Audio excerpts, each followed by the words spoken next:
سلام. توی ویدیوی قبلی که ما در واقع ضبط کردیم راجع به این صحبت کردیم که جهان هستی از کجا به وجود اومده، چطوری به وجود اومده. در واقع موضوع بحثمون این بود. اما برخلاف آنچه که معمول هست مستقیم نرفتیم سراغ انفجار بزرگ، مهبانگ، بیگ بنگ و اومدیم گفتیم که ببینیم ما چه شواهدی داریم برای اینکه اصولا بیگ بنگی وجود داشته و برای این رفتیم نگاه کردیم به کهکشان ها، تاریخچه در واقع دانشی که ما از کهکشان ها داریم و به این نتیجه رسیدیم که در واقع با نگاه کردن به کهکشان ها دانشمندها به این نتیجه رسیدن که کهکشان ها دارن از هم دور میشن و این نشان دهنده منبسط شدن آم، آم، در واقع جهان هستی است. و حالا میخوایم توضیح بدیم که در واقع امروز به این بپردازیم که چطور این انبساط جهان هستی ما رو در واقع به سمت بیگ بنگ راهنمایی میکنه، چطور این در واقع دلیلی هست برای اینکه ما بگیم که یک بیگ بنگی وجود داشته. خب میخوام خیلی چیز نکنم و بریم سر اصل مطلب. امیر، از بیگ بنگ بگو، چطور شروع شد و در چه بازه زمانی در واقع شروع شد، و اینکه حالا البته بعد جزئیاتش من دوباره میپرسم داده، ولی میخوام بدونم که آم، توی چه بازه زمانی اتفاق افتاد و اینکه اصولا اون اول چه اتفاقی افتاد، چی بود که چه چیزی موجب بیگ بنگ شد در واقع. ام، یه چند سوال سختیه تا اونجایی که من میتونم در موردش حرف بزنم. از این نظر که خب میگیم مثلا بازه زمانی، من فکر کنم بازه زمانی منظورتون اینجون بازه‌ای که میگیم بیگ بنگ اتفاق افتاده خودش، یعنی یه پروسه‌ای بوده اتفاق افتاده. من خب اینجوری نمیفهمم مطلبو، یعنی اینجوری نگاه نمی‌کنم به مسئله اینجوری بگم. ولی درک خودم رو میتونم توضیح بدم. ببینید، یه بحثی از شما میتونید برگردیم نگاه کنیم به تئوری، اون تئوری هایی که الان هست مثلا در ریسرچ فیزیکس. خیلی اصلا میگن که نه، بیگ بنگ قبل بیگ بنگ هم یه چیزایی بوده، یعنی مثلا جهان به شکل آسیلیتریه، یا حالا نظریه پیچیده‌تری هم اومده. حالا در مورد حرف میزنیم اگه رسیدیم. ولی اصلا اینجا تعریف بکنیم بیگ بنگ چیه، قبلش چی بوده و اینا، این بحثا بماند واسه بعد. مهم. ولی ما نمیخوایم در مورد اون تئوریایی حرف بزنیم که الان مثلا تو فیزیک مطرح میشه یا تو کازمولوژی و تایید نشدن اونجوری، یا در حد ریسرچ، خب، مهم. یا در حد نظریه‌ای که حالا قبول نشدن و گذاشتیم کنار. اونا میشه تاریخ فیزیک، با اونجا هم کار نداریم. این درست. مقدمه لازمه. از اون نظر چون چیزی که من میخوام اینجا در موردش حرف بزنیم و بلدم در موردش حرف بزنم، اون چیزی که به زبان ساده میشه توضیحش داد، یعنی جزئیات تکنیکال و اینا نمیخوایم واردش بشیم. احتراز میکنیم یعنی از اون جزئیات تکنیکالش، و اینجا اون تئوری هایی که ثابت نشدن یا هرچی. واسه همین تاکید من اینجا بر اون چیزی هست که مشاهدات یا observations، تا حالا مشاهدات علمی مهم. تو کازمال، کیهان شناسی و اختر فیزیکس نشون دادن به ما. میتونیم اینا رو بچسبیم بهش، بگیم که این فکت، این حقیقته. خب، مهم. واسه همین یکم باید جزئیات بذاریم کنار.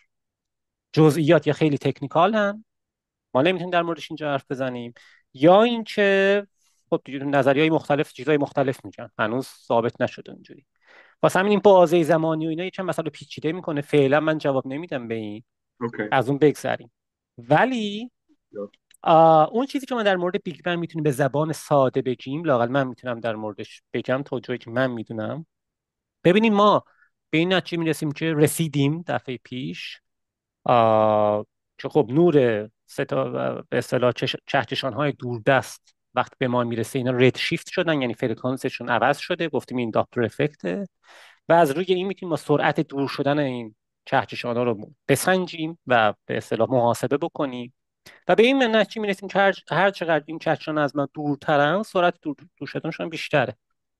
این ما رو به این نتیجه میرسونه، و به اضافه این فکت، این حقیقت، که ما در مرکز جهان هستی نیستیم. ما هم یه نقطه ای هستیم، مثل همه نقطه های مثلا نقاط سپیس اند تایم، فضا و زمان.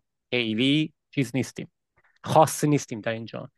این دوتا به اصطلاح اه، مفهوم ما رو به این نتیجه میرسونه که جهان در حال انبساط هست، که بازم باید برگردیم یعنی چی در حال انبساط هست. یه نفر شاید بگه خب کهکشان‌ها از هم دورتر میشن، چرا میگین انبساط پیدا میکنه، از هم دورتر میشن؟ خب نه، یه تفاوتی هست بین دور شدن و اینکه منبسط میشه. بازم در موردش باید صحبت کنیم. اینا رو من میگم شاید تو حالا بعدا مطرح کردی چیز کردیم، چون اینقدر حواشی داره یادمون میره احتمالا. ولی از روی همین مشاهده، همین نکته‌ای که من گفتم، یک به اصطلاح نتیجه گیری خیلی خیلی ساده است دیگه. الان خب ما میگیم که جهان هستی ما داره منبسط میشه، بزرگتر و بزرگتر میشه. و شما میتونید بگید خب دیروز کوچیک‌تر از این بود دیگه، از امروز بود. 10 میلیارد سال پیش قبل از این لحظه ای که ما داریم حرف میزنیم الان، خب کوچکتر از اینم بوده. تا کجا ما میتونیم بریم اینجوری؟ شما این به اصطلاح یه فیلمی تهیه بکنید، یه ویدیویی تهیه بکنید از این انبساط جهان، کهکشان‌ها دارن از هم دورتر میشن. اینو برعکس چیز بکنین، بکوارد نشون ریورس بکنین در به اصطلاح، میبینید این کوچیک‌تر و کوچیک‌تر و کوچیک‌تر میشه، هم کل جهان هستی کوچیک‌تر میشه. خب الان سوال اینه که تا کجا میتونیم کوچیک‌تر شده ادامه پیدا بکنه؟ و بی‌نهایت که نمیتونه بشه. وقتی کل جهان هستی همه کهکشان‌ها اومد رسید به یه نقطه، حالا نقطه هم اینجا دوباره مثلا نقطه ریاضی ما منظورمون نیست، مثلا شد کوچکتر از یه الکترون، اون موقع چه اتفاقی میفته اونجا؟ وقتی این به اصطلاح اینجا انقباض داره اتفاق میفته، وقتی ما در زمان به طرف عقب حرکت میکنیم میشه انقباضی، کوچیکتر میشه. ببینیم چه اتفاقی میفته برای دمای جهان هستی. به اصطلاح دما چجوری عوض میشه، حرارت چجوری تغییر پیدا میکنه. و باید داغ‌تر بشه، یعنی باید داغتر بشه، چون ما اینو از باید آره آره فشرده آره میشه و باید داغ بشه. احسن. حالا اینم میشه دقیق ترش گفت. تو مثلا ترمودینامیک ما میدیم یه گازی رو شما منبسطش بکنی، مثلا یه کپسول گاز رو در خلا یا حتی در هوا باز بکنی که یکم گرمه، وقتی میاد بیرون این مولکول از هم دورتر میشن. خیلی ساده است نشون بدیم که این دماش کمتر میشه. اما مشاهده اینا چیز یه چیز به اصطلاح فکت ساده ای در مورد جهان هستی این اتفاق میفته. یعنی وقتی ما نگاه میکنیم یه یونیورسی داره منبسط میشه، دماش میاد پایین. وقتی میگیم دما، خب دمای یه ستاره با دمای مثلا فضای میان ستاره متفاوته، چند هزار یا چند میلیون درجه سانتیگراد یا کلوین، با دمای تقریبا نزدیک صفر. ولی اینجا داریم دمای متوسط رو میگیم، متوسط دمای جهان هستی رو داریم میگیم. اینم یه نکته یه بس خود. پس وقتی ما در زمان عقب برمیگردیم دما رفته رفته بیشتر و بیشتر میشه. خب ولی واسه دما همچین به اصطلاح حدی وجود نداره. شما بگین که آقا ما چقدر در زمان به عقب برگردیم که دما برسه به اون حد دیگه، ما بگیم که آقا اینجا دیگه حد بالای دماست، از این بیشتر شما نمیتونید بریم، پس اونجا باید وایستیم، اونجاست بیگ بنگ. نه، دما میتونه بره 10 میلیارد درجه کلوین بشه یا سانتیگراد حالا، و 20 تریلیون درجه سانتیگراد، هیچ لیمیتی نیست، میتونه همینجوری ادامه پیدا کنه. پس دما ما رو به جایی نمیرسونه. فقط اینجاش مهمه که ما هر چقدر برمیگردیم عقب دما بیشتر و بیشتر و بیشتر میشه، داغتر میشه. دمای جهان هستی به شکل متوسط دیروز گرمتر از امروز بوده. حالا دیروز در اسکیل به اصطلاح کیهان شناسی مثلا 5 میلیارد سال پیش. یکی این مهمه. یکی هم یه مفهومی که بهش میگیم چگالی دنسیتی. چگالی یعنی اون یه مقدار ماده ای شما داری، مثلا 1 کیلوگرم شما آب دارین، 1 لیتر آب دارین شما. خب حالا آب مثال خوبی نیست، یه گاز که به اصطلاح به مفهوم روزمره نزدیک بشه. یه گازی رو شما دارین داخل یه بالون، داخل یه بادکنک. خب این یه میگیم که آقا شما 1 لیتر هوا رو مثلا 10 گرم هوا رو فرض بکنید داخل این بالون کوچیک، بادکنک کوچیک جا دادی. این بادکنک شما بزرگ بکنیم بشه اندازه یه ساختمون 10 طبقه، همون هوا ولی توش هست. این مولکول ها اصلا دورتر و دورتر میشن. یعنی شما همون مقدار ماده رو که داخل یه بادکنک بود الان توی یه فرض کنید یه ساختمون بزرگ جا دادین. میگیم چگالی اومد پایین، چگالی کمتر شد. یعنی مولکول ها از هم دورتر شدن، میزان ماده در متر مکعب این فضا خیلی تعدادش کمتره. برای همین مثلا شما در جو نگاه بکنید در هر متر مکعب میلیاردها تریلیون ها مولکول وجود داره. ولی وقتی از کره زمین دورتر میشیم به فضای میان ستاره میریم، اینا در هر متر مکعب چند تا فقط مثلا اتم هیدروژن هست فرض بفرمایید. یعنی اینقدر چگالی کمه. فاصله بین مولکول های اتم خیلی کمتره. به این مفهوم میگیم چگالی یا دنسیتی. پس وقتی جهان هستی هم یونیورس هم داره به عقب میریم نگاه میکنیم چه اتفاقی میفته، اونجا هم داره چگالی بیشتر و بیشتر میشه وقتی به عقب میریم، چون شما دارین فشرده تر میکنین همه این ماده رو که الان در این فضا گسترده شده، دارین در یه فضای کوچیکتری میخواین جا بدین، چون ماده که از بین نمیره، همون ماده هست، بر فرضمون لااقل این هست. واسه همین چگالی هم میره بالا، دما هم میره بالا. ولی واسه چگالی یه مسئله پیش میاد، یعنی شما وقتی چگالی رو خیلی زیاد میکنین، همه جهان هستی رو اومدین الان جا دادین در یه منظومه شمسی، این یه بهش میگن ماده خیلی چگالی هست. شما یه قاشق چای خوری از این برداری مثلا تریلیون ها تن وزنشه. که در آینده به این برمیگردیم، چون این مفهوم سیاه‌چاله از همینجاست، سیاه‌چاله و ستاره‌های نورانی میگن ماده چگال بهش. پس ما وقتی در به عقب برمیگردیم به یه نتیجه گیری که میتونیم بکنیم خیلی ساده است، اینجا دما میره بالا، داغ‌تر میشه و چگالی هم میره بالا. هیچ کدوم از اینا حدی واسه ما تعیین نمیکنن از نظر محاسبه‌ای و حتی مشاهداتی که بگیم آقا چگاله به این حد خیلی بالا رسید دیگه تموم شد، دیگه اونجا باید وایستیم. نه، میتونه هر چقدر میخوایم میتونه بیشتر بکنیم اینو. یعنی در در واقع تئوری شما میگی دنسیتی یا همون چگالی به صورت نامحدودی قابل افزایش پیدا کردنه. اصولا آره دیگه، اصولا حالا اون یعنی تئوری حالا منظورم از فیزیک که میگم این فیزیکی که ما توش زندگی میکنیم نیست، منظورم علم فیزیکه. به لحاظ علم فیزیک ما محدودیتی نداریم برای اینکه یک جسمی چگالیش همینطور یعنی فشرده انقدر فشرده تر بشه و چگالیش همینطور بره به صورت تصاعدی بره بالا. محدودیتی برای این وجود نداره از لحاظ علم فیزیک. این یکم سوال پیچیده شد، من بگم الان آره، خب خیلی شاید اعتراض بکنن چه نه. ببینید وقتی شما چگالی رو خیلی زیاد میکنین، خب الان مثلا بزنین یه خورده میبینید بحث میاد دیگه، ولی مجبوریم این بحث بکنیم. ببینید شما فرض بکنید یه ماده‌ای دارین، یه جسمی دارین، مثلا یه ستاره، مثلا خورشید. خب این یه چگالی داره، گاز هلیوم و هیدروژن بیشترش، گازهای دیگه هم هستن مخصوصا در سطحش و اینا، و این یه چگالی داره. حالا کار نداریم چقدر هستن، این خیلی مهم نیست واسه این، ولی یه فضایی رو اشغال کرده در فضا، یه حجمی رو اشغال کرده در فضا. حدودا یه کره ای هست تقریبا، مثلا خورشید رو بخوایم مثال بزنیم، حدودا فکر کنم چقدره، حالا با اعدادم وارد نشیم بذاریم، میخوام خیلی ساده بکنیم. مثلا یه کره ای رو داریم ما، اسمش رو گذاشتیم ستاره. خب مثلا خورشید، اینو شما فرض بکنید یه قدرتی دارید، میتونه اینو فشرده بکنید، یه موجودی هست میتونه اینو بگیره دستش فشار بده مثل پنبه. خب وقتی فشار میدین اینو چه اتفاقی میفته واسه خورشید؟ داغ‌تر میشه، مولکول‌ها و اتم‌ها به هم نزدیک‌تر میشن. دقیقاً همین جهان هستی هم دقیقاً همینه. الان در مورد خورشید من دارم، هر جسمی هر گازی همینجوریه. شما خورشید رو فشار میدین از این حجمی که اشغال کرده کوچیک‌تر میشه، نصفش، بعد میشه یک چهارم، کوچیک‌تر و کوچیک‌تر. چغالی میره بالا، دماش هم میره بالا به شکل متوسط، در مرکز بیشتر، در سطحش کمتر، ولی باز افزایش دما رو دارین شما. وقتی شما به یه حدی رسیدین در مورد خورشید، یه اتفاق میفته اونجا، اون دقیقا خیلی شارپلی به اصطلاح تعریف شده، دیفاین شده، بهش میگن شعاع شوارزشیلد. چه اتفاقی میفته اونجا؟ در مورد خورشید این شعاع حدود فکر کنم چند سانتی متره، یه همچین عدد خیلی کوچیکی،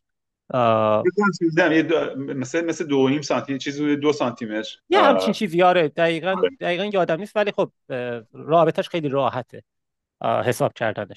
شوارزشیلد رادیوس بهش میگیم.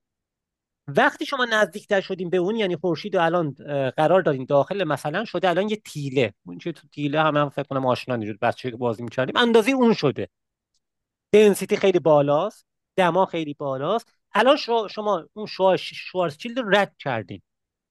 اون موقع اتفاقی که میفته اینه که خیلی قابل محاسبه است و واسه همین خیلی مهم از نظر فیزیکی. اونم اینه که انقدر گرانش این قدرت گرانشی خورشید بیشتر شده، چون شما این همه قدرت گرانشی که خورشید داره، به زبان خیلی ساده میخوام بگم باز، که میتونه مثلا خب سیاره زمین رو نگه داشته دورش، مشتری رو نگه داشته، زحل خیلی قدرت گرانشی زیادی دیگه، تا نپتون و پلوتون و خارج از منظومه شمسی این گسترده شده. این همه قدرت رو فشرده کردیم در یه تیله. ببینید دور اون نزدیک اون تیله چقدر قدرت جرانش این زیاده. انقدر این جرانش اونجا قوی هست که باعث میشه نوری که این داره ساطع میکنه، بر فرض، اون نور خودش هم دیگه برمیگرده تو خودش. نورم نمیتونه ترک بکنه خورشیدو، یعنی خود فوتون ها رو هم میکشه تو. این یه به اصطلاح این نحوهی که من توضیح دادم خیلی حالا جالب نیست، ولی من تا حالا راه پیدا نکردم که بشه بدون که وارد نسبیت عام و اینا بشین و توضیح بدی. به نظرم خب بد نیست اینجوری نگاه کنیم مثلا، چون نور در میدان گرانشی هر جسمی خم میشه، یعنی میدان گرانشی رو نور هم تاثیر میذاره. به اصطلاح فوتون هم میکشه سمت خودش گرانش، مثل یه هر جسمی که اثر میکنه روش، مثلا کره زمین دور برش خب یه میدان گرانشی داره، یه سیب و میندازین میفته چون در اثر گرانش زمینه. فوتون هم این گرانش رو حس میکنه. وقتی این گرانش خیلی قوی شد، در مورد این تیله ای که الان ساختیم از خورشید، نورم برمیگرده توش. یعنی اون جسم، اون تیله ای که شما همون خورشید ساختین، این میشه یه جسم سیاه. سیاه دیده میشه چون نورش برمیگرده به خودش. درسته؟ منظورت اینه که اگر نوری، حالا فارغ از اینکه خورشید خودش نور میتابونه با اون کاری نداریم، اگر نوری از یک منبع نوری هم به سمت خورشید تابیده بشود، به خاطر گرانش زیادش بازتاب نمیکنه بیاد بیرون و همه رو جذب اونجا میکنه و تبدیل به تاریکی میشه در واقع. یا نه این من هم اشتباه؟ من میدونم تو میخوای خب ساده ترش بکنی، ولی سختش میکنم بهترش البته. بکنی. آره سختم میکنی. این بذار من بگم چه اتفاقی میفته بگو بگو. بعد.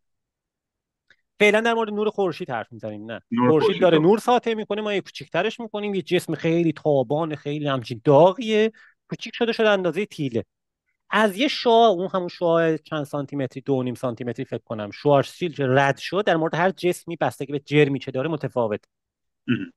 به محض اینکه اونجا رد شد، این اتفاقی که میفته واسه نور همینه که میدان جرمش اینقدر قویه دیگه نور نمیتونه خورشید رو ترک بکنه. خب میشه یه سیاه چاله. اینجا شما بلک هول دارین یه دونه. که تا این اواخر هم فقط نظریه نسبیت اینشتین رو پیش بینی می‌کرد، یعنی محاسبات بود فقط. ولی الان هم دیگه پذیرفتیم که ما در استروفیزیکس هم نه، واقعا سیاه‌چاله‌ها وجود داره و در مرکز کهکشان راه شیری هم بحثش رو کردیم دفعه پیش، یه دونه سیاه‌چاله هست. واسه همین الان شما از نظر دیدگاه بخواین از نظر نیوتنی نگاه بکنیم به این مسئله، اصلا نیوتن اونجا کار نمی‌کنه، اینقدر جرانش قویه. اون قانون جرانش نیوتن که میگه هر دو جسمی همدیگر رو با نیروی جذب میکنن، نیروی جرانش جاذبه که با عکس مجذور فاصله شون هم تغییر پیدا میکنه، اون دیگه اینجا اصلا به کار نمیاد، اون جرانش خیلی قویه. اون یه تقریبیه فقط. اینجا نسبیت عام اینشتین کار میکنه. بخوایم اگه اینو توضیح بدیم بدون که وارد حالا جزئیاتش نشیم، در آینده احتمالاً باید بشیم، ساده ترین راهش اینه که فضا زمان اونجا خم میشن. انقدر خمیدگی این فضا زمان زیاد شده دور بر اون تیله‌ای که شما ساختین، اون سیاه جاله‌ای که هست، وقتی نور میخواد از هر جایی، حالا مخصوصا از درونش یا از یه پرتو نوری در نظر بگیرید که میخواد بیاد از بغل خورشید رد بشه بره، اصلا به خورشید هم نمیخواد بخوره. فرض بکنین اگه این چیز من کار بکنه، این زوم اجازه بده من اینو نشون بدم. فرض کنین این خورشیده. خب دیده میشه این؟ آره من اینجا آره میگیرم که این دیده بشه. آره فرض خوبه. کنین این خورشیده. خب اصلا خورشید معمولی، هنوزم تبدیل سیاه‌چاله نشد. هیچ اشکال نداره. یه پرتو نوری فرض کن در ستاره دوری میاد، از زیرش رد میشه میاد میرسه به ما، اصلا با خورشید کاری نداره. نسبیت عام اینشتین این پیش بینی رو میکنه که این نور یک کوچولو باید خم بشه، چون گرانش خورشید روش تاثیر میذاره. که این هم حدود 1920 حدود 1920 مشاهدات نشون داده اینا و الان میدونیم که درسته. این بازم جزئیاتش خیلی جالب و شیرینه ولی من وارد نمیشم. حالا خورشید الان اینجا جرانشی که داره خیلی ضعیف‌تر از اون وقتی که شما الان ازش یه سیاه‌چاله ساختی. وقتی نور میاد اینقدر نزدیک میشه به یه سیاه‌چاله، خیلی دیگه کج میشه، خم میشه. اگه خیلی نزدیک بشه به اون سیاه‌چاله، همون خورشید ما، همون تیله ما، دیگه این خمیدگی انقدر زیاده که اصلا نمیتونه برگرده عقب، یعنی ترک بکنه اون منطقه رو، میره تو. هر جسمی از جمله خود نور که نزدیک بشه از اون شوارزشیلد، بیشتر نزدیک بشه به خورشید، اون جسمی که هست اسمشو گذاشتیم سیاه‌چاله، دیگه میره تو. واسه همین الان اینجوری میتونم به جواب بدم به سواله که وقتی ما میگیم سیاه‌چاله، بله هم اگه نوری خودش میتونه ساطع بکنه، هم اون دیگه ساطع نمیشه، هم هر نوری که از اون شوارزشیلد یا یه به اصطلاح فاصله مشخصی نزدیکتر بشه بهش، اونم دیگه بر نمیگرده. واسه هم بهش میگن سیاهچاله، یعنی هر چیزی میندازی میره تو. که اینم اصلا شده الان یه فیلدی واسه خودش، ترمودینامیکش چجوریه، کوانتوم فیزیکس اونجا چجوری کار میکنه، هنوزم دقیقا ما نمیفهمیم. چون اتفاقی که میفته اینه که اونجا به اصطلاح فاصله های خیلی کوچیک شما کار داریم، باید کوانتوم فیزیکس به کار بره. از یه طرف هم باید نسبیت عام اینشتین به چیز بشه، استفاده بشه، چون در مورد خمیدگی فضا زمان حرف میزنیم. ما الان فعلا بلد نیستیم چجوری نظریه کوانتومی رو با نظریه نسبیت اینشتین تلفیق بکنیم. واسه همین الان اکتیو فیلد اف ریسرچینگ، یعنی روش داره کار میشه چجوری ما اصلا سیاه‌چاله رو دقیقاً بفهمیم چه اتفاقی میفته اونجا، دماش چجوری، آنتروپیش چجوری و الی آخر. حالا چرا به اینجا رسیدیم؟ من الان نقطه اصلی یادم رفت. داشتیم از این من بذار بهت بگم، ببخشید من سوال میکنم وقتی اینطوری میشه. داشتیم راجع به این صحبت میکردیم که کهکشان شروع کرد به در کل واقع جهان هستی، نه کل کهکشان، کل جهان جهان هستی هستی. آره جهان آره. هستی شروع کرد به کوچک شدن، دنسیتیش رفت بالا، دماش رفت بالا و بعد من سوال پرسیدم که یعنی این محدودیتی نداره، شما گفتی که آره تبدیل آره میشه به آره یک چیز دیگری در واقع. آره من خورشید رو مثال زدم، الان درست. برگردیم به مسئله کل جهان هستی. واسه ام. همین وقتی در مورد خورشید این اتفاق میفته مثلا، یا هر ستاره یا هر جسمی، میبینیم وقتی از شوارزچی شما گذشتین و نمیدونم مسئله سیاهچاله پیش اومد، الان میگیم که خب سیاهچاله اندازش چقدره، میگیم اندازه نداره، یه نقطه است. جوابی که ما الان پذیرفتیم اینه که سیاهچاله میتونیم بگیم از اون شوارزچی شما وقتی میرین تو دیگه نمیتونین برگردین. خب ولی یه ایونت رایزن رو من یکم ساده میکنم اینجا، حالا شوارزچیلد میگیم خیلی دقیق نیست، یه ایونت رایزن داریم، پارتیکل رایزن داریم، اونا رو وارد نمیشیم. از یه فاصله ای نزدیکتر بشین یه سیاه چاله ای نمیتونیم برگردیم بیرون. خب اینو بپذیریم فعلا. خب وقتی این اتفاق افتاد، میگین خب اون این همه ماده رو شما مثلا یه ستاره رو، خورشید رو کردین توی یه بلک هول، توی یه سیاه چاله، اندازه اون چقدر؟ اندازه واقعا اندازه تیله است مثلا؟ میگیم نه، اون فاصله ای که ما میگیم مثلا نمیدونم ایونت رایزن یا شوارزچیلد ریدیوس، این یه فاصله ای که شما ازش رد بشین، از اون فاصله بیشتر نزدیک بشین نمیتونین برگردی. خود سیاه چاله یه نقطه است، یه نقطه ریاضیه. ببینید واسه همین یکم اینجا مسئله چیز داره، یه ببخشید واقعیتش. بذار همینجا، وقتی میگی یه نقطه ریاضیه یعنی که ما حضور فیزیکی براش قائل نیستیم در واقع، نه نه منظورت نیستی، اینه؟ نه نیستی. و اینجا یه اتفاق دیگه هم میفته. یه اوکی. اتفاق دیگه اینا میگم، چون ما اینجا مشکل داریم، یعنی نمیتونیم نظریه کوانتومی رو با نظریه نسبیت عام تلفیق بکنیم. واقعیتش اینه که خیلی خودمونم نمیفهمیم چه اتفاقی میفته اونجا، یعنی علم فیزیک به اون شکلی که الان هست انقدر پیشرفت نکرده به ما بگه چه اتفاقی دقیقا میفته اونجا، نظر کوانتومی چه اتفاق خیلی چیزا در موردش میدونیم، ریسرچ هم ادامه داره درست، ولی دقیقا نمیدونیم وقتی میگیم یه نقطه یعنی چی. تو سایر قسمت های فیزیک به شما بگن که آقا اندازه یه چیزی چقدره، یه نقطه میگی نه، نقطه یه مدمتیکال آیدیالیزیشنه، یعنی یه ایدئال سازی ریاضی. نقطه نداریم در فیزیک، ما هر چیزی اندازه به اصطلاح چیزی داره، فاینایتی داره، مشخصی داره. در این مورد چند مسئله پیچیده میشه، نسبیت عام به ما میگه نه این نقطه است فقط. ولی وقتی یه نقطه است شما به اسکیلای فواصل خیلی کوچیک رفتین، اینو در نظر بگیرید، نسبیت عام میتونیم بریم، ولی تو مکانیک کوانتومی به ما میگه که اونجا باید شما از مکانیک کوانتومی استفاده کنید دیگه، نسبیت عام خودش اونجا کار نمیکنه. وقتی واقعا شما رفتین اندازه مثلا بهش میگن پلانک اسکیل، حالا اون کسایی که علاقه‌مندن به چیزای تکنیکالش، شما وقتی از یه فاصله خیلی مشخصی بهش میگم به اصطلاح اندازه پلانک میشه ترجمهش در پلانک اسکیل، از اون کوچیکتر، فواصل از اون کوچیکتر رو بخوایم بررسی کنیم در فیزیک، اونو ما نمیدونیم چجوری اصلا کار بکنیم، حتی کوانتوم فیلد تئوری هم اونجا کار نمیکنه.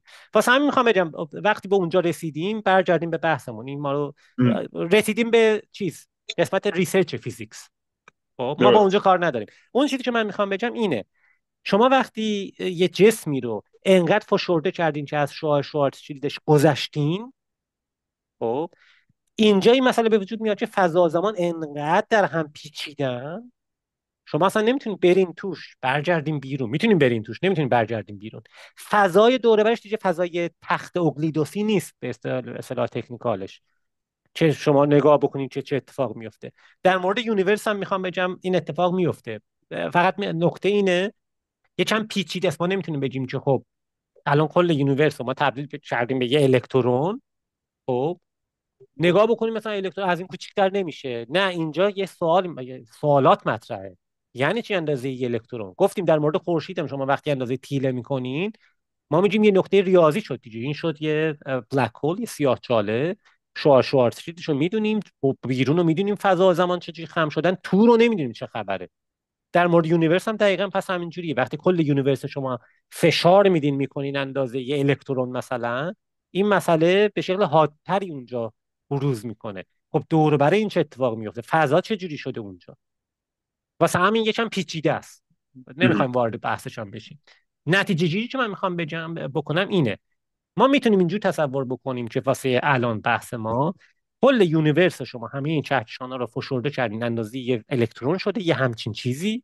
خب اونجا وای میستین میگین آقا تئوری هایی که من الان دارم تو فیزیک، میگیم نسبیت عام، نظریه کوانتومی، میدان کوانتومی و اینا بیشتر از این به من نمیگن چه خبره. من نمیدونم از الکترونم کوچیک‌تر بوده، سیاه چاله وقتی یه چیزی مثل سیاه چاله است اونجا، بعد فیزیکی نداره، یه نقطه ریاضی بوده. میگیم آقا دما و چغالی دیگه تقریبا بی‌نهایت هم اینجا در اون چیزی که اندازه مثلا الکترون، چون الکترون خیلی کلیش هست میگم منم بالا به کار میبرم، نمیدونیم دقیقا چقدر، خیلی کوچیک، از اتم کوچیک‌تر. کل یونیورس رو کردین شما از اتم کوچیک‌تر، میگیم دیگه بیشتر از این نمیتونیم بریم جلو ببینیم چه خبر بوده. به اون میگیم بیگ بنگ. دیگه بیشتر از اون بر نمیگردیم عقب. اون چیزی که تکست بوک به اصطلاح کتاب درسی فیزیک به ما الان میگه، من نمیرم تو بحث تحقیقات و ریسرچ و اینا. نظریه‌ای هست که نمیدونم این استاندارد مدل اف کازمولوژی رو، نظریه استاندارد کیهان شناسی رو به اصطلاح زیر سوال میبرن، یه تئوری های دیگه هست اصلا وارد اونا نمیشیم ما. اون چیزی که ما تو به اصطلاح کلاس درس میشنویم و میگیم اینه که ما از اون حد به عقب نمیتونیم برگردیم. اونجا وای میستیم میگیم آقا الان دوباره نوار رو برگردونیم، از اونجا انفجار رو شروع میکنیم اومدن به اونجا میگیم بیگ بنگ. واسه همین اینا هیچ کدوم دقیق نیست از نظر علمی که بگیم آقا اونجا نمیدونم دما اینقدر بوده، چیز این بوده و زمان صفر بوده. آقا زمان صفر اصلا در فیزیک ما زمان صفر یعنی چی؟ چجوری تعریف کنیم اونو؟ میتونیم بگیم که آقا در اندازه وقتی مثلا شد کوچکتر از یه اتم هیدروژن به اون حد فشردگی رسیدیم، در عقب رفتیم، یونیورس رو عقب بردیم، این فیلممون رو رسیدیم به اونجا وایستیم بگیم آقا از اون نقطه شروع میکنیم اسمش رو میذاریم بیگ بنگ. به همین سادگی داستان بیگ بنگ. واسه همین چغالی و دما خیلی خیلی بالاست، از اونجا شروع میکنیم یه حالت انفجار گونه ای داره این پدیده، بهش میگیم ما بیگ بنگه. قبل از اون لحظه که از اتم هیدروژن هم کوچیک‌تر بود، از الکترون هم کوچیک‌تر بود، اونجا چی نمیدونیم واقعا. اینا رو فیزیک به ما نمیگه الان و بی معنی هم هست. نمیدونم تعریف کردن زمان تی مساوی صفر رو اینا نه نمیدونیم. میدونیم که در یه ثانیه، حدود یه ثانیه اول خیلی واسه ما نامفهومه، خیلی گنگ اصلا چه اتفاقاتی افتاده، ولی بعدش رو تقریبا فهمیدیم. میشه گفت چه نظریه هایی که الان در فیزیک هست به ما توضیح میدن چه اتفاقی افتاده، در یه دقیقه اول چی شده، 2 دقیقه اول چی شده. حالا در آینده در موردش حرف میزنیم. ببخشید. بسیار. خب الان من پس میخوام اینجوری بگم، یعنی اینجوری فهمیدم که در واقع اگر ما کهکشان رو به قول تو این فیلم رو به صورت برعکس پلی بکنیم و میگم کهکشان، اگر این جهان هستی رو در واقع شروع کنیم به فشرده کردن، سرانجام در یه جایی به این جایی خواهیم رسید که دمای بی‌نهایت و دنسیتی یا چگالی بی‌نهایت خواهیم داشت و این در ابعاد یک نقطه‌ای خواهد بود که یک نقطه‌ای که تعریف فیزیکی هم خیلی نداره، یک نقطه ریاضی در واقع. یعنی تبدیل به، اگه برگردیم به عقب، یه همچین چیزی خواهیم دید در واقع. آره برگردیم به درسته؟ عقب اینجوری بگیم که انقدر برگردیم عقب که این کل یونیورسی که ما الان میبینیم بهش میگن ابزرویشنال یونیورس، جهان قابل مشاهده. اونم درست. بازم اینجا رو چیز بکنیم. وقتی ما میگیم جهان هستی، همه جهان هستی، ما نمیدونیم مثلا یعنی چی. چون هر چقدر اونجایی که ما دورتر تا اونجایی که ما میبینیم، چون میبینیم. کهکشان‌های دورتری هم احتمالاً هستن هنوز نورشون به ما نرسیده، ما اونجا رو نمیتونیم ببینیم. واسه همین جهان قابل مشاهده که حدودش یه کره‌ای در نظر بگیرین تقریبا شما، شعاعش حدود 46 میلیارد سال نوریه. اینو ما میتونیم ببینیم ما. 14 میلیارد سال نوری هم نیست، برخلاف بعضی بحث‌ها چه میشه. به این برمیگردیم بعداً. چون عمر جهان هستی 14 میلیارد ساله الان. بهش میپردازیم حالا در چند ثانیه آینده. اوکی. بعضیا میگن خب 14 میلیارد سال نور زمان داشته که راه بره، پس بیش از 14 میلیارد سال نوری نمیتونسته راه بره. پس جهان قابل مشاهده اینقدر که از ما دور شده اون چشمانه حدود میشه 14 میلیارد. این درست نیست. در آینده حرف میزنیم در موردش، ولی این بمانه واسه بعد. بسیار حدود 46 خب. سال. ولی اینو اشاره بکنم سریع. ما نمیگیم نه یونیورس تبدیل به نقطه شده در گذشته. اینو من نمیخوام بگم. ما میگیم کل جهان هستی شده یه چیزی مثل یه اتمی، دقیقا هم نمیدونیم چقدر. خب بیشتر از اون نمیتونیم برگردیم به عقب، نمیتونیم بگیم دقیقا تی مساوی زمان مساوی صفر یعنی چی. تعریف میکنیم، میتونیم تعریف بکنیم که آقا وقتی جهان هستی انقدر شد، دماش انقدر شد، چگالش انقدر شد، اینو تعریف بکنیم تی مساوی صفر. قبلش رو هیچ چی نمیدونه. واقعا هیچ تئوری به ما نمیگه. این یک کوانتوم گراویتی، یه به اصطلاح تئوری قوی تری که کوانتوم مکانیکس رو با نسبیت بتونه تلفیق بکنه، اون باید جواب بده. الان نمیدونیم، بیشتر از الان این جواب. نمیدونیم.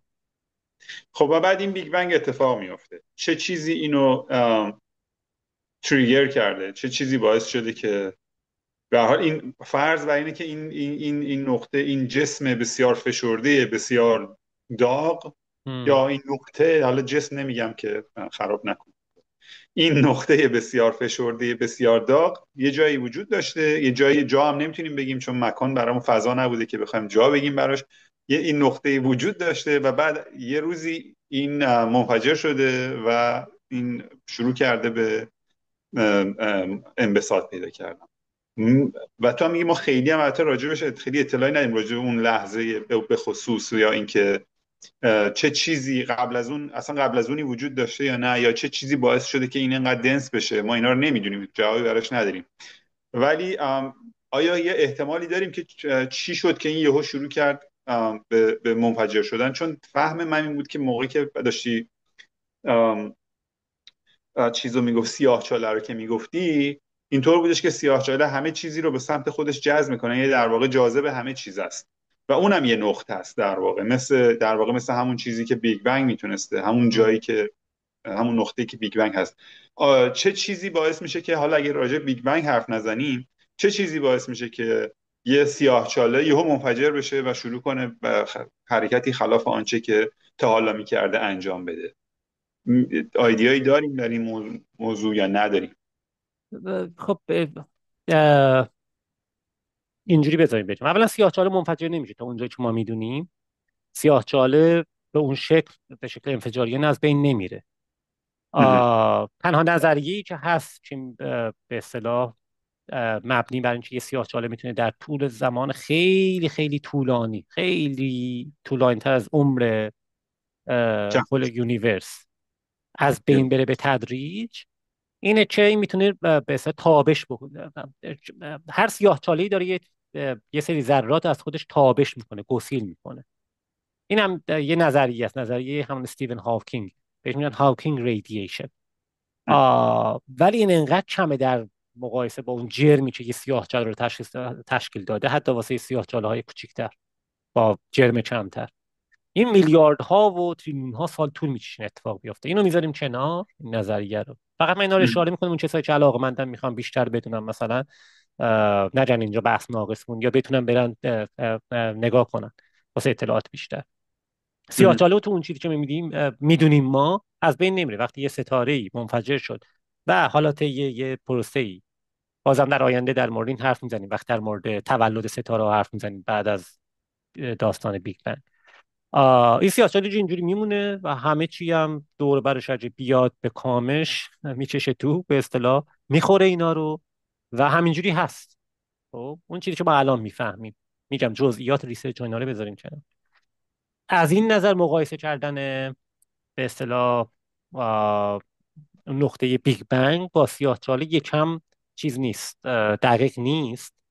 و یه چیزی دیگه هم که هست این که شما سیاه‌چاله رو میگین من یه فضایی دارم مثلا در کهکشان راه شیری، ما میگیم وسطش یه سیاه‌چاله است. خب دورش چی هست؟ ستاره هست، منظومه شمسی هست در فاصله خیلی زیاد، مهم. فضا هست، زمان هست، ماده های دیگه هستن، یه سیاه‌چاله هم هست. خب در مورد ابتدای جهان هستی ما همچین تصویری نداریم، نه میگیم نه. کل مواد کهکشان ها همه اینا در یه نقطه بوده دیگه، چیزی نیست اون دور و بر.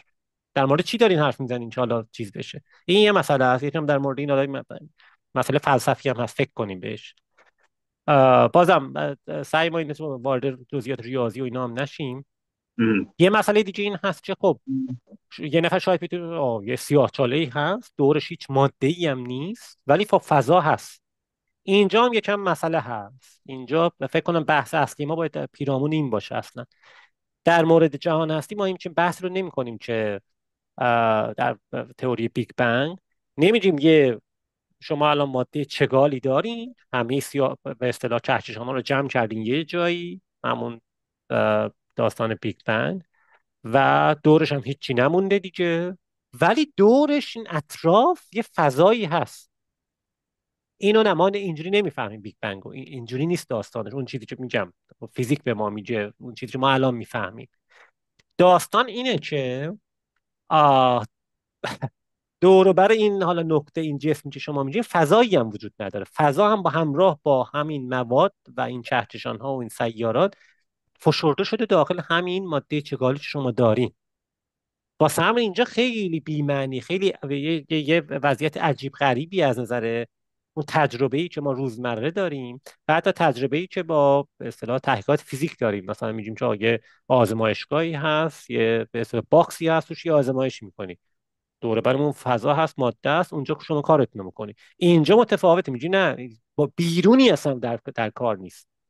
هر اون مدل استاندارد بیگ بنگ که ما الان میشناسیم در کاسمولوژی فقط بچسبون به این تئوری و نریم سراغ تئوری های جایگزین دیگه که میتونن شاید در آینده درست باشن. اون چیزی که ما میفهمیم اینی که آقا در بیگ بنگ یه ماده شما خیلی چگالی داریم که کد یونیورس، فقط دیگه بیرون این وجود نداره، بیرون بی‌معنیه. فضا هم همونجاست.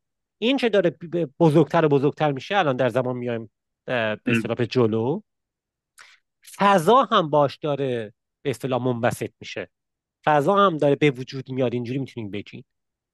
و مهم. اینجا بازم داخل پرانتز یه اشاره بکنم، من داشتم نگاه میکردم یه روز یه سری آرتیکل هایی بودن که اخیرا نوشته شدن. آه، این که وقتی شما مثلا این مسئله رو توضیح میدین در مورد بیگ بنگ، خیلی اعتراض میکنن که آقا، خیلی از اکسپرت هایی که کار میکنن روش، آه، اینجوری نگیم که نه این مثلا بیرون فضایی نبوده، چون اینو به شکل خیلی دقیق نگاه بکنین تو از نظر فیزیکی میبینی به اشکالات برمی میکنیم، بیرون و تو و چجوری، چون همه اینا میتونن ترمای تکنیکال باشن به اصطلاح. آره. ولی خب اه، این اعتراض وارد از یه نظر وقتی شما دارین مقاله علمی می نویسین، وقتی شما میخواین یه پدیده پیچیده ای رو که ما خودمون به سختی میفهمیم حالا به زبان ساده هم توضیح بدین دیگه، باید از یه ترم هایی، باید از یه کلمات استفاده بکنی قابل فهم استفاده باشه. کنیم که قابل فهم باشه. آره واسه همین تو این بحثایی که ما میکنیم کلا بعضی جا شاید در نظر بعضیا بیچاره این خیلی دقیق نبوده، میگن بیرون و تو، بیرون تو چی؟ نه واسه اینکه ملموس باشه. بله شما از نظر ریاضی بیاین نگاه بکنید، یه اسپیس تعریف بکنیم، مثلا بیرون وجود نداره، اصلا نمیتونید در موردش حرف بزنید. ما وارد اون مسائل تکنیکال و اینا نمیخوایم بشیم، مثلا اینه. و حالا برگردیم مثلا بحث اصلیمون، من تموم کنم بحثمو. این که ببینید شما وقتی میگیم ما فضا وجود نداره، میخوایم در مورد یه کمی در این مورد حرف بزنیم، خب خیلی مهمه این. ما به این مهم. رسیدیم که یونیورس رو شما منقبض کردین، رسیدین در گذشته رفتین عقب، شده خیلی کوچیک در اندازه یه اتم فرض می‌کنیم. دما هم خیلی زیاده، چغالی هم خیلی زیاده. الان میخوایم بگیم که خب میتونیم ما دور و برش وایستیم نگاه کنیم اینو، میگیم نه نمیشه، چون شما خودت هم اون تویی، نمیتونی نگاه بکنی. واسه اینکه اینو بفهمیم باید برگردیم به الان، دوباره این فیلم رو ریورس برگردیم عقب و یا این انبساط الان رو در حال حاضر داره انبساط پیدا، اینو خوب بفهمیم. اون موقع این سوال پیش نمیاد. پس بذاریم من این انبساط رو و بعد انقباض رو که داریم عقب میریم یه بار دیگه به یه زبان دیگه با یه مثال توضیح بدم، بعد اون بگو. موقع روشن میشه. فرض کنید شما یه زمین فوتبال دارید. خب مهم. زمین چمن فوتبال، حالا مستطیل میتونه دایره هم باشه، مهم نیست اینا. فرض کنید زمین خیلی معمولی فوتبال، زمین چمنه، ولی اون چمن به اصطلاح به این میگن یه دونه فات اکسپریمنت یا آزمایش فکری. مهم. اینشتین خیلی خوب بود تصور کردن این thought اکسپریمنت ها. نتایج خیلی جالب داره. لازم نیست یعنی بریم این آزمایش انجام بدیم قابل انجام باشه، ولی از نظر فیزیکی به ما جواب میده. مثل اینکه ما بگیم که آقا فرض کنید رفتیم وایستادیم روی خورشید، میخوایم ببینیم سرعت صوت اونجا چقدره. نمیخواد شما واقعا بریم، خب میسوزین اونجا اصلا آره، ولی نمی‌دونم میتونید از چی نظر بود. فیزیکی تصور بکن. اینم یه آزمایش فکری از اون دست. خب یه زمین فوتبالیه، 11 نفر اینور بازی میکنن، 11 نفر اونور بازی میکنن، و این زمین چمنی که هست، فرض بکنید جنسش لاستیکه. لاستیکی که میشه رابر بند، یعنی میشه چشید و کوچیکترش شد یا بزرگترش شد. خب مهم. فرض کنید 4 تا بیل مکانیکی هم از 4 گوشه این چمن گرفتن، بستیم به این با یه کابلایی، میتونن بچشن این چمن رو بزرگتر بکنن. یعنی زمین فوتبال بشه 10 برابر، بشه 100 برابر، میتونن بچشن رابر بند لاستیکه، میتونه بزرگتر بشه. شما به این بازیکن الان میگین که آقا وایستین، هیچ تکون نخوره اصلا. خب وایستادن الان 22 نفر به اضافه یه داور تو ساکر خودمون، فوتبال خودمون، 23 نفر وایستادن، تکون نمیکنن. مهم. این بیل مکانیکا شروع میکنن چشیدن. چه اتفاقی میفته؟ شما الان یه بازی کنین فرض کنین، منم یه بازی کنم، تکون نمیخوریم فرض کنیم ما، ولی این بیل مکانیکا داره میچشن زیر پای ما، داره منبسط میشه این چمن. فاصله من و شما چجوری میشه؟ ما از هم دور میشیم والا. ما از هم دورتر میشیم. خب فاصله شما با اون داور چجوری میشه؟ هر جایی که وایستاده مهم نیست، احتمالاً از اونم دور میشیم والا. 100% دورتر میشه. خیلی تصورش ساده است. شما هر دو بازیکنی رو در نظر بگیرین یا هر داور با یه بازیکن، ببینید فاصلهشون اصلا بزرگتر، بیشتر و بیشتر میشه. خب پس چه شما که وایستادی میگین امیر از من دورتر میشه، آقای داورم از من دورتر میشه، پس من یه مکان خاصی وایستادم تو زمین فوتبال. نه، این اشتباهه. یه نفر که از بالا نگاه میکنه میگه بابا فقط شما نیستی، همه از هم دارن دورتر میشن. پس این فکت شماره 1 در مورد کهکشان ها، این هم حرفو زدیم ما. اینجا ما میگیم کهکشان ها از ما دورتر میشن، نه اینجا کره زمین جای خاصیه. هر کهکشانی از بقیه کهکشان ها دورتر میشه. و این مثال همه از واسه هم اینا، دور میشیم. همه از هم دور میشن. احسن. و این مثال واسه این آوردم که دقیقاً جهان هستی هم در 3 بعد این اتفاق میفته. این مثالی که من زدم 2 بعدیه، شما روی زمین 2 بعدی وایستادین. ولی درست. در 3 بعد هم میتونید تصور کنید وقتی کهکشان اصلا دورتر میشن، نه اینکه کهکشان گازش رو گرفته میره، نه یه حرکت چیز داره، اینه که کل جهان داره منبسط میشه، به اصطلاح فضا داره منبسط میشه زیر پای کهکشان ها. چون داره منبسط میشه از هم دورتر میشن. اینم یه اصطلاحی که خیلی اعتراض دارن که اینجوری نباید گفت. به نظر من غیر از این بگیم ما هیچ نمیفهمه چی داریم میگیم. باید بگیم که مهم. فضا خودشون بساط پیدا میکنه. میخوام اینا رو اشاره کنم، کسایی که علاقه‌مندن شاید اشاره چیز بکنن، اینا رو ببینن.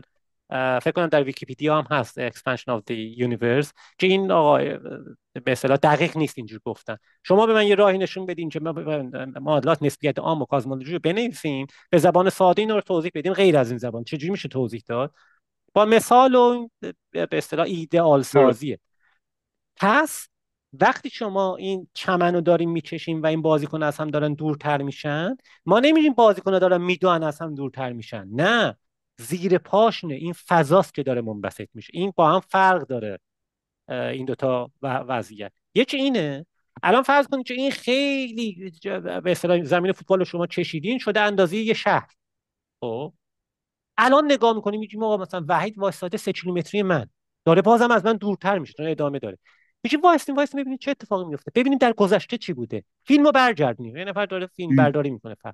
فیلمو برگردونیم میگیم آقا امیر و وحید دارن به هم نزدیکتر میشن، داور به وحید نزدیک، همه دارن به نزدیک تر نزدیکتر میشن. همه حالا میگیم برعکس. تا چه ادامه میتونه پیدا بکنه؟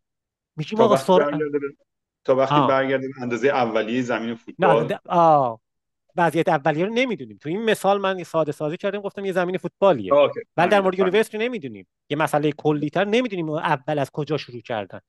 مهم. میتونیم فقط بگیم که آقا اینا وقتی برمیگردن که آقا دیگه وحید بخوره به امیر، امیر بخوره به داور، اینا رو فشرده بکنیم یه توده گوشتی بشن این 23 نفر. خب یه نفر میتونه به جون از اینم فشردتر بکنید، پرس بکنید اصلا خیلی بیشتر بشن. میدونیم آقا میتونی همینجوری ادامه بدی اینو.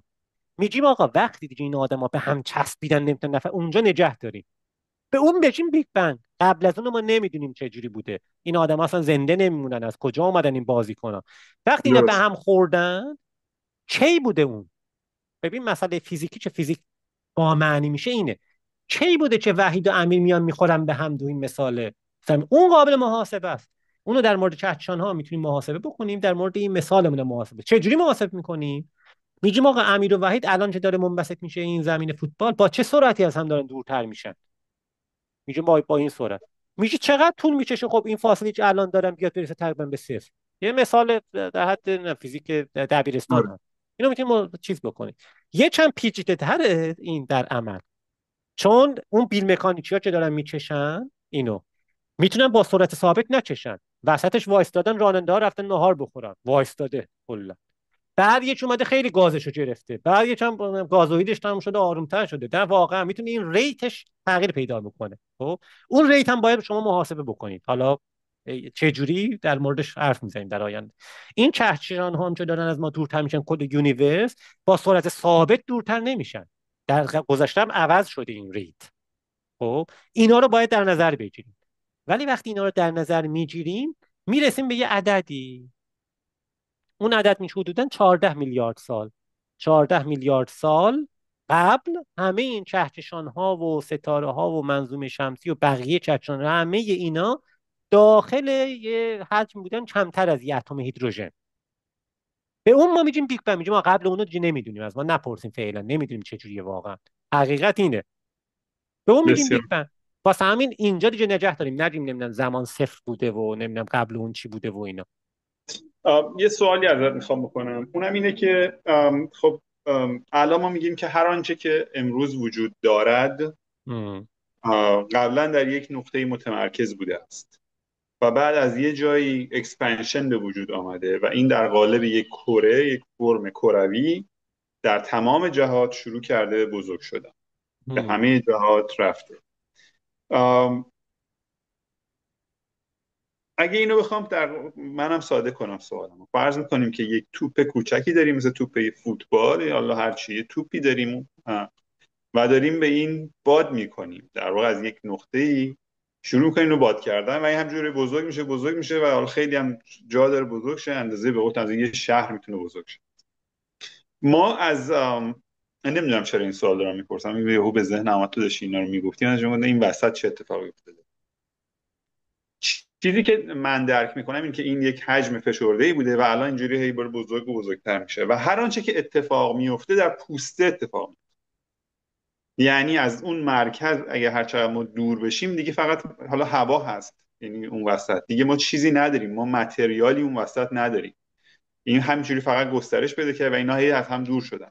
آیا این در مورد کهکشان هم هست؟ یعنی اگر سوالم نه خیلی عجیب باید باشه، در مورد کل جهان، باز من امروز گیر دادم کهکشان، اگر بتونیم به هر دلیلی به هر یک وسیله نقلیه‌ای پیدا بکنیم یا به قول تو نگاه بکنیم و از این جایی که هستیم، از این که فاصله گرفتیم از اون روز اتفاق بیگ بنگ و سفر بکنیم به اون سمت، آیا ما همچنان خواهیم دید که یه سری اجرام و اجسامی وجود دارن به وجود میان، یا نه دیگه فقط خلأ هستش تا 14 میلیون سال، یعنی عمقش با خلأ روبرو هستیم، یا نه هنوزم اونجا در حال تولید و زایشه اون وسط؟ من فکر کنم اصلا سوال این تو سوال درستی هست یا نه؟ خیلی ساده بگم نه درست نیست، ولی من میدونم از کجا میاد. این از اونجا میاد که ما در مورد خمیدگی به اصطلاح فضا حرف زدیم قبلا یا خوندی، و اونجا واسه اینکه مثال بزنن که آقا فضا میتونه خمیده باشه، میان یه بادکنک رو مثال میزنن. مثلا خود منم این کارو میکنم البته. میگم یه بادکنک رو در نظر بگیر، سطح این بادکنک یه به اصطلاح فضای دو بعدیه. درست. وقتی این بادکنک باد میشه، هر دو نقطه روی بادکنک هم از هم دیگه فاصله پیدا میکنن، ولی شما در مورد توی بادکنک دیگه حرف نمیزنید، اینجا درون بادکنک نمیشه، در مورد سطح دو بعدی بادکنک حرف میزنید. خب درست.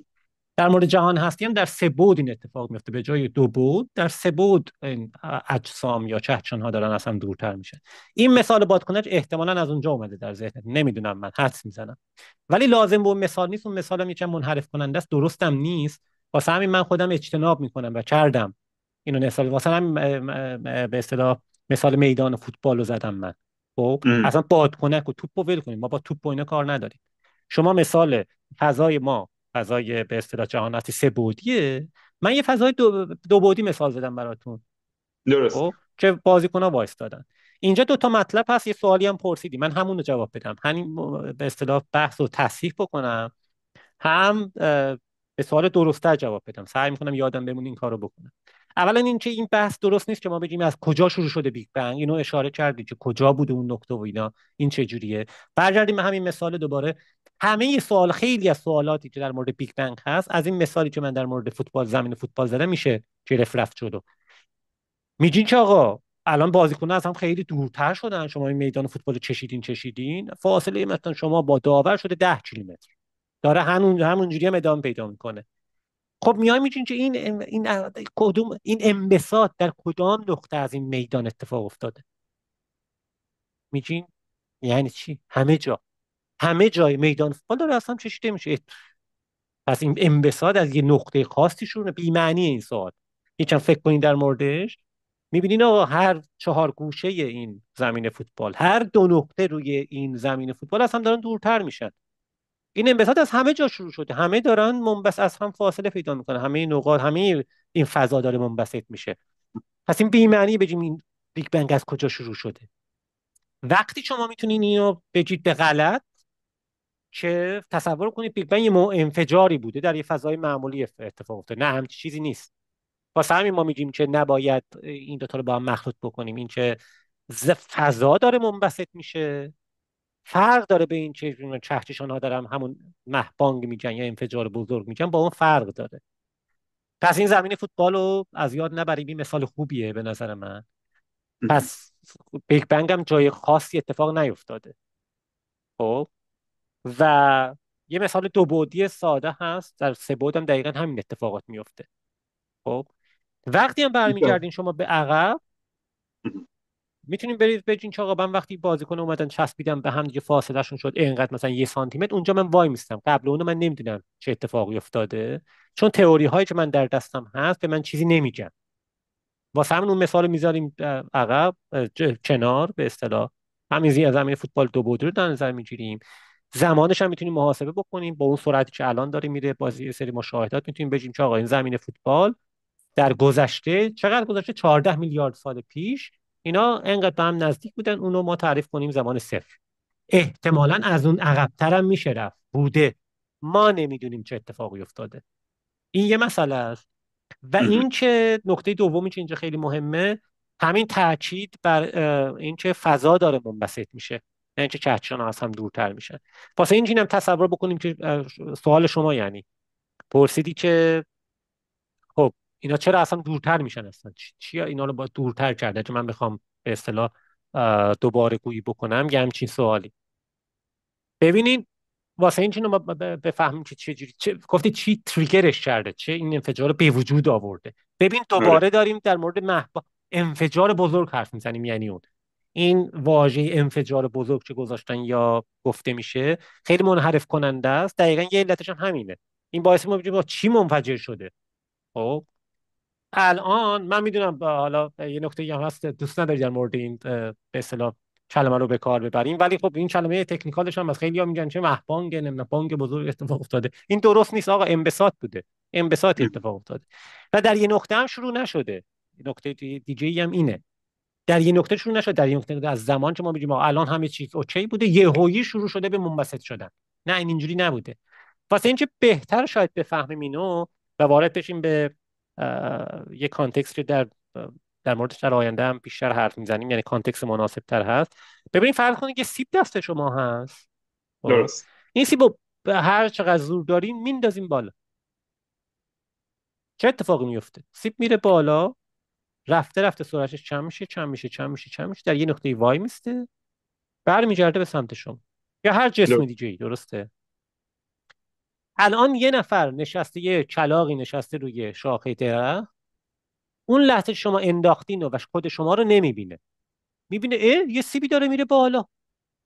خب این الان میگه چه، فرض کنید یکم با مکانیک نیوتنی هم آشناستین، میگه من محاسبه کنم به این سیب چجوری، نه موتوری داره نه انجین جیت، این چجوری میره بالا.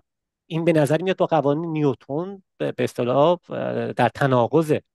میاد قوانین نیوتن رو مینویسه، همون F مساوی ام آ و اینا رو به شکل ماده دیفرانسیل شما بنویسین. میگه آقا من یه سیب دارم، کره زمین پایینه، کره زمین داره سیب رو میچشه، این سیب چرا برعکس میره پس؟ سوال شما در اساس اینه. شما میگه چی تریگر کرد این به اصطلاح کهکشان ها و اینا نباید از هم دور میشدن، چی اینا رو تریگر کرده میگه از هم دور شین؟ یه همچین سوالیه دیگه، درسته؟ آره آره وقتی شما دقیقاً. معادلات حتی فیزیک نیوتنی رو هم بنویسین، میبینین که در مورد یه سیب، فرض کنید شما یه سیبی دارین، کره زمین هم پایینتونه، خب یا این میفته به سمت کره زمین یا میره بالا بیشتر از این حالا یا دو بعدی حرکت میکنه، به علاوه ترکیبی از این دو حرکت از این هست. دو. ولی این هر دو حرکت در قوانین نیوتن هست. سیب میتونه بره بالا، میتونه بیاد پایین. وقتی میره بالا سرعتش کمتر و کمتر میشه. تفاوتش اینه. وقتی میاد پایین سرعتش بیشتر و بیشتر شتاب میگیره. خب ولی هر دو جزء به اصطلاح شناخته شده های قوانین نیوتن هم هست. در مورد جهان درست. هستی هم شما میتونید اینجوری در نظر بگیرید. شما فرض کنید اصلا یه دونه کهکشان دارین، خب یه دونه کهکشانه فقط. الان یه چیزی کره خود. زمین، یه جسمی رو، مثلا یه ستاره ای رو در نظر بگیرین که داره از این دورتر میشه، میگین این چجوری داره دورتر میشه، این باید نزدیکتر بشه. نه، میتونه دورتر هم بشه، اینا حتی با نیوتن هم خانایی داره، یعنی هیچ مشکلی نداریم ما. ولی مسئله اینه که وقتی این دورتر میشه، چون نیروی جاذبه این کهکشان هست به این ستاره، ما میدونیم که این باید رفته رفته سرعتش کمتر و کمتر و کمتر بشه، چون کهکشان داره میچشه اینو. در مورد کل یونیورس هم در نظر بگیرین شما، مثلا در حالا یک کم بعد از بیگ بنگ، هر کهکشان که داره از بقیه دورتر میشه، اون بقیه رو شما مرکز حساب بکنید، اینو درست. همون سیب در نظر بگیرید. اون بقیه جهان هستی کره زمینه، مثل اینکه میکشه شما رو به سمت خودش، شما اینکه تنهایی از اونها دورتر میشین، شما مثال سیب هستین. خب درست. میتونید قوانین نیوتن هم اینجا آقا اوکی، شما میتونید دورتر بشین از اونها، ولی چون اونا دارن شما رو به سمت خودشون میکشن با گرانش نیوتن، شما باید رفته رفته سرعتتون کمتر بشه، نمیتونید بیشتر بشه، چون موتوری ندارین روشن کنین دور شین. الان اگه شما سرعت اولیه‌تون انقدر زیاد نیست، شما میرین در یه جای وای میستین، برمیگردین به سمت این کهکشان. ولی اگه از یه حدی، از یه لیمیتی که اونم قابل محاسبه است، یه چیز به اصطلاح ساده ایه، از اون درست. بیشتری نه، شما میتونید رها بشین برید، ولی رفته رفته سرعتتون کمتر و کمتر و کمتر خواهد شد. در مورد این انبساط جهان هم شما میتونید اینجوری تصور بکنید. فرض کنید کهکشان ما، فرض کنید کهکشان راه شیری، از بقیه جهان رو یه جسم در نظر بگیریم که داره ما رو میچشه، ما میخوایم از اونها درست. دورتر بشیم دیگه، میگیم من بقیه کهکشان‌ها دورتر میشیم. خب میتونید شما بگین که من مثال اون سیبیم، یه نفر ما مثلا اینجا انداخته بالا، ما داریم دورتر میشیم. اگه با قوانین نیوتن بریم جلو، این باز اوکیه همه چی. ولی کهکشان راه شیری رفته رفته باید سرعتش کمتر بشه، یعنی انبساط جهان باید رفته رفته سرعتش کمتر بشه. میخوام اینو بگم. اگه نیوتنی نگاه بکنین، نیوتن میگه چون همه کهکشان‌ها نسبت به هم یه نیروی جاذبه دارن، همشون که الان از هم دارن دورتر میشن، مثل اون سیبایی که انداخته شدن، پس باید رفته رفته سرعتشون کمتر و کمتر بشه. اینو درست. تا اینجا رو نیوتن میگه، درست هم میگه. ولی ما میبینیم در عمل، میبینیم که نه تنها این سیب داره دورتر میشه، سرعتش هم رفته رفته داره بیشتر میشه. اینجا دیگه میبینیم نیوتن نمیخونه، این نیوتن به درد ما نمیخوره، که از اینجا از نسبیت عام استفاده میکنیم و یه مسئله کازمولوژیکال کانستنت هست، بهش برمیگردیم در آینده. ولی خواستم اینو روشن بکنم که شما میگین چی تریگرش رو اینا کرده، ما اونم مهم. نمیدونیم، فقط میدونیم که یه سیستمی هست، یه سری معادلات داریم ما حل میکنیم، یه جوابش اینه که اینا اصلا دورتر بشن حتی در قوانین نیوتنی. ولی اینکه چی این تاسو انداخته، چی اینو زده و اینا، خیلی چیز فیزیکی نیست. ما میتونیم بگیم اینا یه راه حل یا اوکیه اینجوری حرکت بکنیم، در این حدشو میتونیم بگیم. خیلی هم خوب. فکر میکنم برای امروز ما خیلی خوب توضیح دادیم، یعنی در واقع راجع به اینکه بیگ بنگ چطوری در واقع چی هست اصلا و چه اتفاقی افتاده، اینکه همونجوری که تو گفتی احتمالاً خیلی مناسب نیست که بهش بگیم بیگ بنگ، چون انبساط هست، خیلی انفجار خیلی معنی نمیده اینجا، اینجوری هم. که من فهمیدم واقعا از این بحث. چیزی که دوست دارم دفعه بعد راجبش صحبت بکنیم اینه که خب از این بیگ بنگ ما چطور به این جهان هستی رسیدیم، یعنی در واقع چه اتفاقی افتاد بعدش که ما ستاره ها و سیاره ها و اینها رو داریم، چطور اینا به وجود اومدن و در واقع که این روند بعد از بیگ بنگ رو یه بررسی بکنیم ببینیم که چه اتفاقی افتاده. خیلی خوب. و من خیلی خوبه، ولی من یه چیز رو چیز اضافه دیگه بکنم. میخوای اضافه کنی بگو که آره، فقط میخواستم اینو اضافه بگو بکنم. به بگو. نظر من اینا سوالات خیلی خوبیه، حتما حالا بهش میپردازیم، ولی به نظر من الان به اینجایی که ما رسیدیم، ما الان در مورد این حرف بزنیم باید قبل از اینکه برسیم به اون سوالاتی که تو مطرح کردی الان. چون اینکه ما وقتی میگیم مهم. بیگ بنگ، حالا هم با همین تعریف که ما داریم میگیم و گفتیم این زمان مساوی صفر نیست، احتمالاً ما فقط میگیم یه نقطه ای مهم. هست، دنسیتی و دما خیلی بالاست، بیشتر از اون هم نمیتونیم برگردیم عقب، به اون لحظه میگیم بیگ بنگ. انبساط رو از اونجا شروع میکنیم، یعنی اون چیزی که فیزیک به ما میگه در این مهم. حده. خب پس واقعا بی معنی بگیم زمان قبل از بیگ بنگ یا فضا چه جوری دوره برای این ماده چغال فضا نبوده، این یعنی چی فضا نبوده؟ یه خورده در مورد اینا حرف بزنیم و این ما رو به این میرسونه که فضا با بسیار. زمان یکم مرتبطه.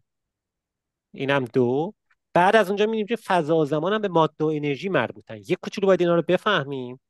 درسته ما نمیخوایم وارد نسبیت عام و اینا بشیم، ولی اینا رو یکم باید بفهمیم که بعد بتونیم یه درک خوبی داشته باشیم که اصلا این انبساطی که ما میگیم یعنی چی، یه درک بهتر مستلزم این هست که ما این روابط بین فضا و زمان و ماده و انرژی رو و این چهار تا رو با هم بفهمیم.